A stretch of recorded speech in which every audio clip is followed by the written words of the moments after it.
እንጀራን መብላት ማቆም የለባችሁም። ዛሬ ይህንን አረፍተ ነገር ለምን እንደምል ታውቃላችሁ?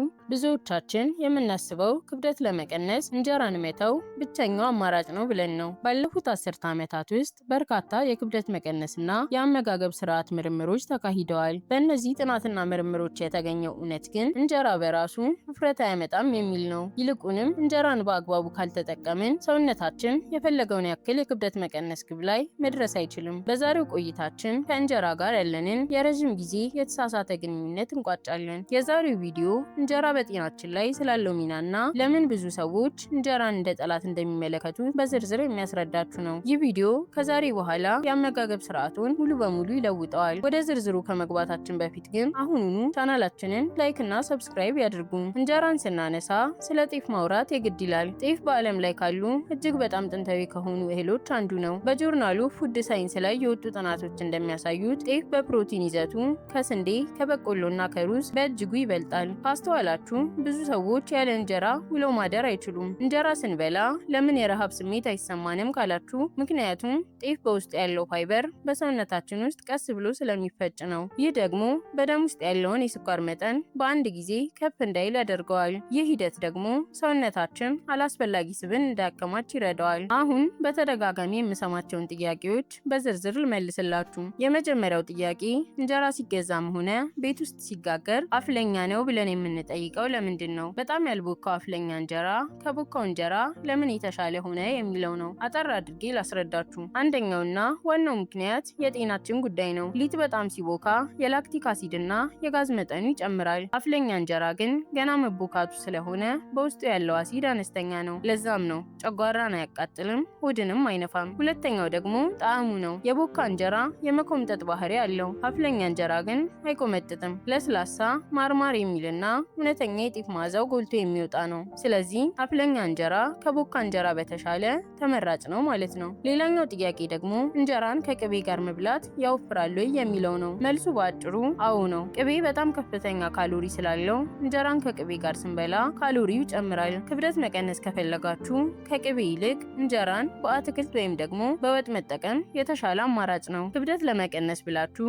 እንጀራን መተው እንደሌለባችሁ አሁን ተረድታችኋል። ግን ጥያቄው እንዴት እንጀራን ለጤና መጠቀም እንችላለን የሚለው ነው። ስለዚህ የተወሰኑ ቲፖችን ልስጣችሁ። የመጀመሪያው እንጀራው ላይ አተኩሩ የሚል ነው። ምክንያቱም እንጀራችን ከንጹህ የጤፍ ዱቄት የተዘጋጀ መሆን አለበት። ሁለተኛው ደግሞ ከአትክልት ጋር ማዋሃድ ነው። ሳህናችሁ ላይ ግማሹን አትክልት ግማሹን ደግሞ እንጀራና ፕሮቲን በማድረግ ጤናማ የአኗኗር ስርዓትን መከተል ትችላላችሁ።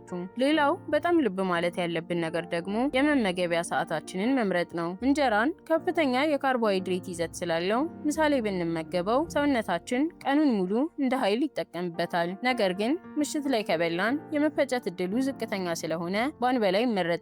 ይህን ማድረግ ካልቻልን ግን ራት ላይ የምንበላውን የእንጀራ መጠን መቀነስ ይኖርብናል። እንጀራን ከበላን በኋላ ቢያንስ ለ15 ደቂቃ በእግር መሄድ ወይም ደግሞ ወክ ማድረግ በደም ውስጥ ያለውን ስኳር ሙሉ በሙሉ እንዲቃጠል ያደርገዋል። እስካሁን እንጀራን እንዴት መጠቀም እንዳለብን ነገርኳችሁ። አሁን ደግሞ በትክክለኛው መንገድ እንጀራን ከተጠቀምን የምናገኛቸውን የጤና ጥቅሞች አካፍላችኋለሁ። የመጀመሪያው የስኳር በሽታን መከላከል ነው። እንጀራ ውስጥ ያለው ሬዚስታንት ስታርች በደም ውስጥ ያለውን የስኳር መጠን በድንገት ከፍ እንዳይል ያደርጋል። ይህ ማለት ከበላን በኋላ ለረጅም ሰዓት የኃይል ሚዛናችን የተጠበቀ ይሆናል ማለት ነው። ሁለተኛ ደግሞ የሆድ ድርቀትን ይከላከላል። እንጀራ ከፍተኛ ፋይበር ስላለው አንጀታችን ውስጥ ያሉ ቆሻሻዎችን በቀላሉ በማስወገድ የምግብ መፈጨትን ያፋጥናል። ስለዚህም የሆድ ድርቀት ካለባችሁ ወይም ደግሞ በተደጋጋሚ በሆድ ድርቀት የምትቸገሩ ከሆነ እንጀራ ለእናንተ በጣም ጥሩ መፍትሄ ነው ማለት ነው። ሶስተኛ የልብ ጤንነትን ይጠብቃል። እንደ ማግኒዥየም ያሉ በእንጀራ ውስጥ ያሉት ማዕድናት የደም ቧንቧችንን ጤንነት በመጠበቅ የደም ግፊታችን እንዳይጨምር ይረዳሉ።